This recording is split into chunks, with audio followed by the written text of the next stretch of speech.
What then proceeded, Xiomara, was after you'd had the courage to reach out for help, and then Marty was able to, on your behalf, reach out to ICE, was a plan to actually continue to cooperate with ICE and try to bring Bedri Kula out into the open and into the hands of the law. Can you describe what happened next?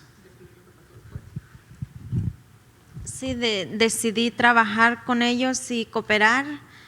Fue algo que nunca pensé que iba a pasar, pero fueron momentos que no los puedo describir. I decided to go ahead and work with them and cooperate, and these were moments that were very hard. It's hard for me to describe them.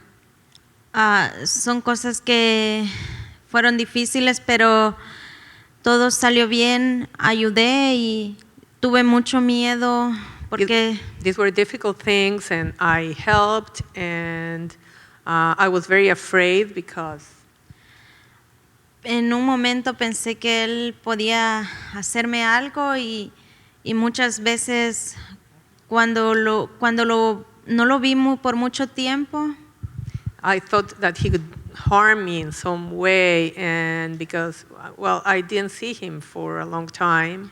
Y cuando lo volví a ver en corte fue un momento como una parte de mí muy feliz, pero a la vez otra estaba como triste.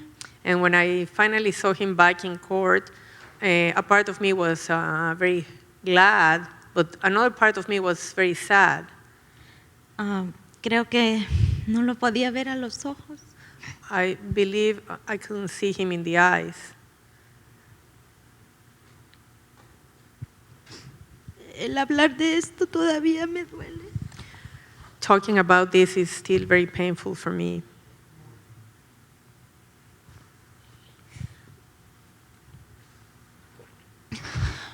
Porque no sé, fue algo que no pensé que fuera a pasarme. Because I don't know, I think I never thought this would happen to me. Pero gracias a la gente que me ayudó, salí adelante y lo enfrenté y aunque tuve miedo hasta ese día que lo tuvieron frente a mí, tuve mucho miedo, pero But thanks to the people that helped me, I could step ahead, and I succeeded. And when I was confronted to him, I was very afraid. And that confrontation, the reason why this was so fearful, it was essentially Xiomara had volunteered herself to be part of a sting operation, to wire herself to draw out Bedri Kula and meet in a public place where he could be recorded making some of the very kinds of threats and implied extortion that he'd been doing before, which on every level was not just painful and traumatic, but incredibly frightening. And that kind of courage, Xiomara, I'm wondering, as you reflect back on that period, what gave you the courage to put yourself forward? I mean, it might have been enough just to say, please catch this guy, I don't want to be involved anymore, please leave me out of it. What led you to step forward and put yourself literally out there as a way to catch this person?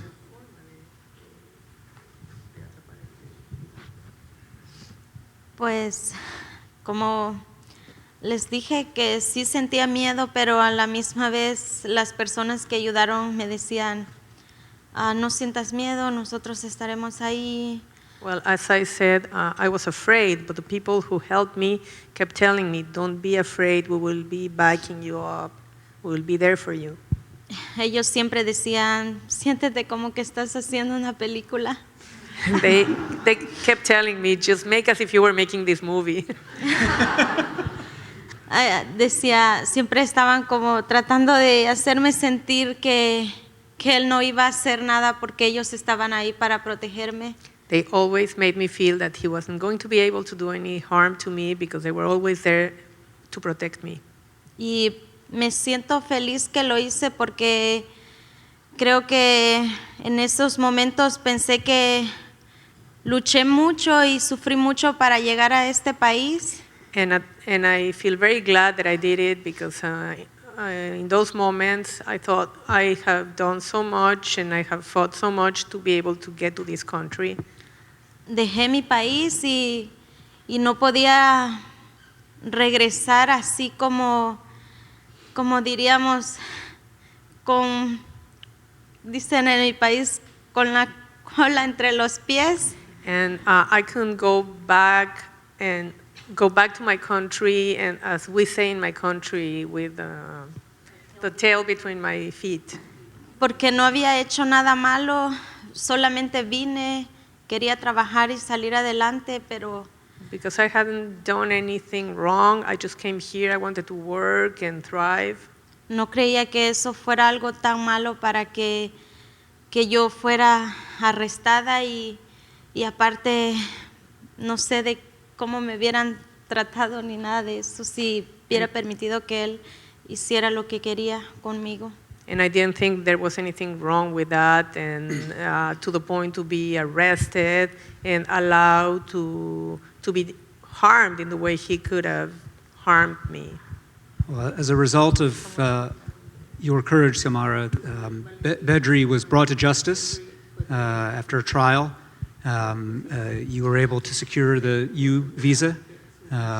You are here now with your son.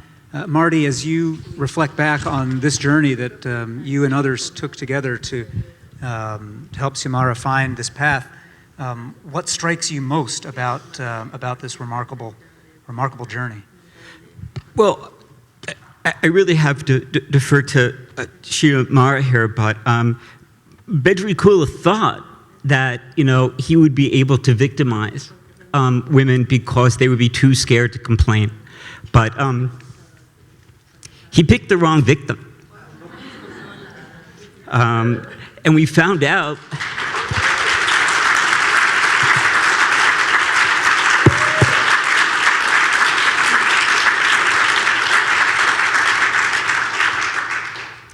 And after her story came out in the media, we heard from women directly, as well as through their attorneys, that they had also been victimized by him. So, Bedri Kula spent a year in jail as a result of Xiomara's bravery, and not to diss fast food workers because they work really hard, but he's now working at a McDonald's in Winston-Salem. Well, one of the other things that is remarkable about this story, in addition to Xiomara's personal courage and the fact that she was not alone, that you were not alone during this ordeal, is that in certain ways, because of the way you all pushed and knew how to work the system, at the end of the day, in this instance, the system kind of worked. And there is a bit of hopefulness, I guess, to be drawn out of that story. And it's a way that I'd like to connect us now to our second Freedom from Fear Award winner, because in Xiomara's story, we have a story that is all too typical, but also all too obscured from most people's view. It's the kind of thing that happens in the shadows. It's the kind of thing that someone like Bedri Kula tries to exploit, that many Americans are not paying attention to what goes on in limbo here like this.